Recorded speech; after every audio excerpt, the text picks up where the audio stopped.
စံပြခင်ပွန်9ယောက်ကိုအပိုင်ဖမ်းနိုင်ခဲ့တဲ့ perfect match မိန်းမတွေနဲ့ယောက်ျားတွေကိုခွဲခြားဆက်ဆံတဲ့ခေတ်တစ်ခုကိုချပြထားတဲ့ဇာတ်ကားဖြစ်ပြီးတော့ဒီဇာတ်ကားမှာမိန်းကလေးတစ်ယောက်အရွယ်ရောက်လာရင်ယောက်ျားကောင်းတဲ့လက်ထပ်ရဖို့ကအရေးကြီးဆုံးပါ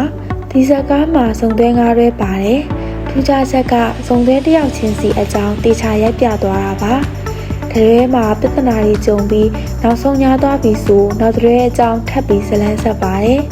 ဒီတရဲရဲ့ပြဿနာကိုနောက်ထပ်ပြမဲ့အသေးကဝင်ကူညီလိုက်တာမျိုးအဲ့လိုဇလန်းအဆက်ဆက်ပုံစံမျိုးတွေနဲ့ဇလန်းကိုပုံဖော်ပြထားတာပါယောက်ျားတွေကိုရှင်ဘရင်လိုကိုးကွယ်ရတဲ့ခင်မှာဒီစုံတဲ့9တွဲရဲ့ယောက်ျားတွေကတော့သူတို့ရဲ့မိန်းမတွေကိုအရန်လဲချစ်ရပြီးတော့အရန်လဲကြောက်ရပါတယ်သူတို့ကငွေကြေးကျွေးဝါချမ်းသာပြီးယာရုအာဏာပြည့်စုံကျွေးဝါတဲ့အမျိုးသမီးတိုင်းရဲ့အိမ်မက်ခင်ပေါ်အမျိုးသားတွေပါဇဲရဲ့အစားကတော့ဒုတိယမြောက်သမီးအိမ်ကိုမိသားစုလိုက်သွားလေကြတာပါဒုတိယမြောက်သမီးကသူ့ယောက်ျားနဲ့ပြဿနာတက်နေရပြီးတော့ညီမတွေတိုင်တာမင်းမင်းသူတို့ခဲကိုဝိုင်းပညာပြကြပါတော့တယ်နောက်ဆုံးတွေကအရန်လေတဲ့မြေခွေးကြီးနဲ့မြေခွေးမလီတို့တင်စားရတဲ့ဝီရှာအရန်တော်တဲ့စုံတွေပါသူတို့စုံတွေပြီးတော့နောက်စုံတွေကပညာရှိအမတ်နဲ့လူညက်တိမ်မွေရဲ့မမကြီးတို့စုံတွေ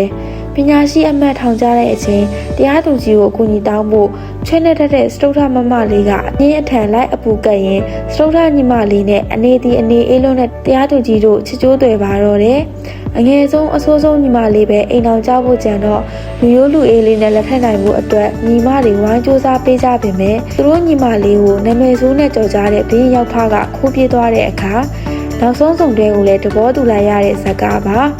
စိတ်မောပြေပြီးတခန်းနဲ့တခန်းဆက်ကြည့်ခြင်းစရာကောင်းလာအောင်ဆွဲဆောင်မှုကောင်းတဲ့ဇလန်းတွဲမျိုးကိုရှာနေရဆိုရင်တော့ဒီဇလန်းတွဲကိုကြည့်ဖို့ရတင်ဆက်ပေးလိုက်ပါတယ်လာရီယာ